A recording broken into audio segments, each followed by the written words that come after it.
주신 은혜에 감사하는 5분 묵상. 오늘은 이사야서 65장 1절에서 7절 하나님은 죄악에 반드시 보응하신다 제목으로 하나님의 말씀 보겠습니다. 내용 관찰 첫 번째 질문입니다. 하나님께서는 이방인들이 하나님을 찾고 부르면 어떻게 하실 것이라고 말씀합니까? 1절 말씀은 하나님께서 나를 구하지 않던 자에게 물음을 받고 나를 찾지 않던 자, 나를 부르지 않던 자들을 만나 주시겠다 말씀합니다. 여기서 하나님을 구하고 찾고 부르지 않던 자들은 이방인들을 의미합니다. 하나님은 이제 당신의 마음을 유다 백성뿐만이 아니라 이방인들에게까지 열고 계신 것입니다. 하나님이 이방인들에게 마음을 여셨다는 사실은 유다 백성에게는 놀랄 만한 일입니다. 전에 한 번도 이스라엘이 아닌 다른 민족에게 마음을 여신 일이 없었기 때문입니다. 이와 같은 하나님의 결정을 듣는 유다 백성은 놀라워해야 마땅했을 것입니다. 이제 하나님의 은총을 자기 백성이 아닌 이방인들이 누리게 될 것이기 때문입니다. 두 번째 질문입니다. 하나님께서는 유다 백성의 어떤 모습에 분노하십니까?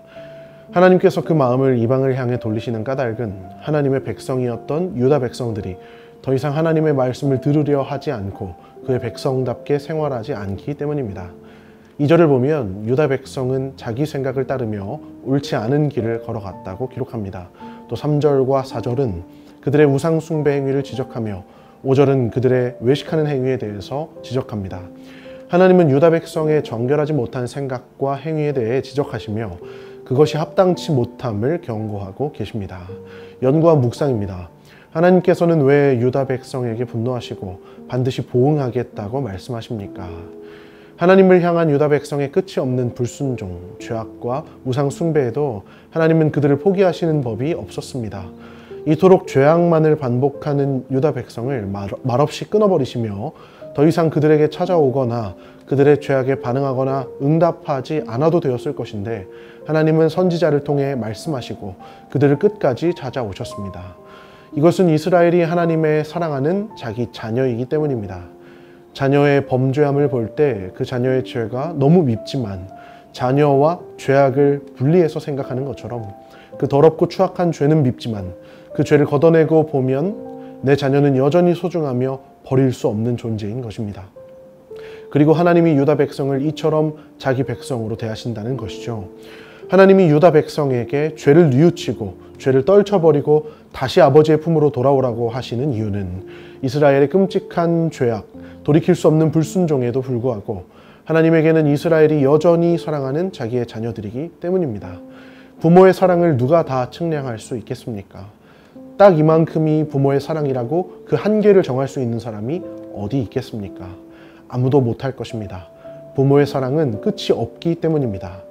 징벌에 대한 엄중한 경고 속에서도 때로 따끔한 사랑의 매 속에서도 우리는 부모의 사랑을 의심하지 않듯이 하나님께서 이스라엘을 끊임없이 책망하며 경고하시고 그들에게 사랑의 회초리를 들며 이방 나라에서 포로 생활까지 당하게 하신 가운데도 우리는 하나님께서 여전히 그들을 사랑하고 계심을 고백하게 되는 것입니다. 느낀 점입니다. 우상을 숭배하면서 거룩을 자랑하는 유다의 위선에 보응하겠다는 하나님의 말씀에서 무엇을 느낍니까? 너희의 위선과 죄악을 보응하며 반드시 그 값을 치르게 하시겠다는 말씀, 다시는 너희의 제사를 받지 아니하며 너희의 말에 응답하지 않겠다는 경고의 말씀은 너무나 두렵습니다. 만일 우리가 죄로 말미암아 하나님으로부터 이런 경고의 말씀을 듣게 되었다면 우리도 너무나 무섭고 두려웠을 것입니다. 그런데 우리가 이와 같은 경고의 말씀을 두려워하는 이유가 무엇인가요? 우리가 하나님의 경고를 받을 때 두려워하는 대부분의 이유는 받을 심판이 두렵기 때문이거나 다시는 하나님으로부터 오는 여러 가지 보호와 유익을 얻지 못할 것에 대한 두려움인 경우가 많습니다. 그러나 분명히 알 것은 우리가 이 경고의 말씀이 두려운 합당한 이유는 아버지 하나님과 더 이상 교제할 수 없기 때문임을 기억해야 합니다. 우리가 심판을 두려워하는 이유가 그 심판 자체가 두렵기 때문이어서는 안 된다는 것입니다. 우리의 인생이 망가지고 깨지고 아플 것이 두려워서가 아니라 하나님으로부터의 끊어짐, 다시는 하나님을 아버지라 부를 수 없으며 그분의 사랑을 받지 못하고 그분께 기쁨과 감사로 찬양을 올려드리지 못하는 이 사실들이 더 두려워야 한다는 것입니다. 이것이 자녀로서 하나님 아버지의 경고의 말씀이 두려운 합당한 이유인 것입니다. 결단과 적용입니다. 내가 은밀한 곳에서 여전히 반복하고 있는 죄는 무엇입니까? 죄를 반드시 벌하시는 하나님을 기억하며 죄에서 돌이키기 위해 무엇을 결단하겠습니까? 죄를 끊어내기 위해서는 죄 자체를 두려워하거나 또 죄의 결과인 심판을 두려워하는 마음으로 끊어낼 수가 없습니다. 연약한 육신이 죄를 미워하며 선을 따르기 위해서는 우리의 마음이 새로운 마음으로 변화되어야 합니다. 하나님 아버지를 사랑하는 마음과 그 사랑하는 아버지를 기쁘시게 하고 싶은 간절한 열망에 사로잡혀야 하는 것입니다. 로마서는 육신의 생각은 하나님과 원수가 되며 하나님의 법에 굴복하지 아니할 뿐만 아니라 할 수도 없다고 했습니다. 우리의 육신의 생각으로는 하나님의 마음을 기쁘시게 할 수 없다는 것입니다.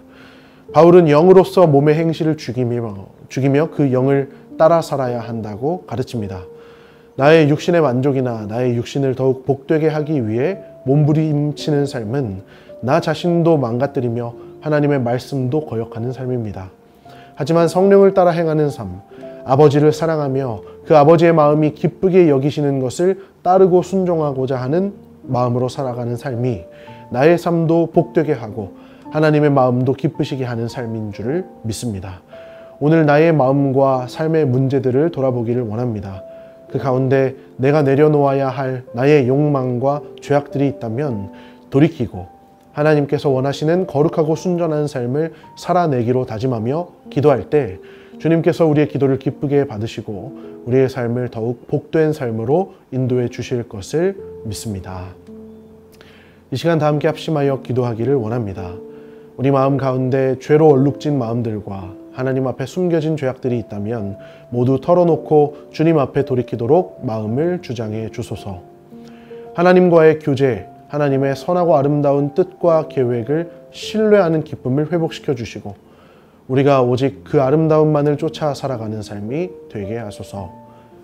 순종의 걸음을 내디딜 때마다 찾아오는 시련과 고통을 주님께서 견디게 하시고 오직 하나님만 의지하며 극복하는 신실한 자녀가 되게 하소서.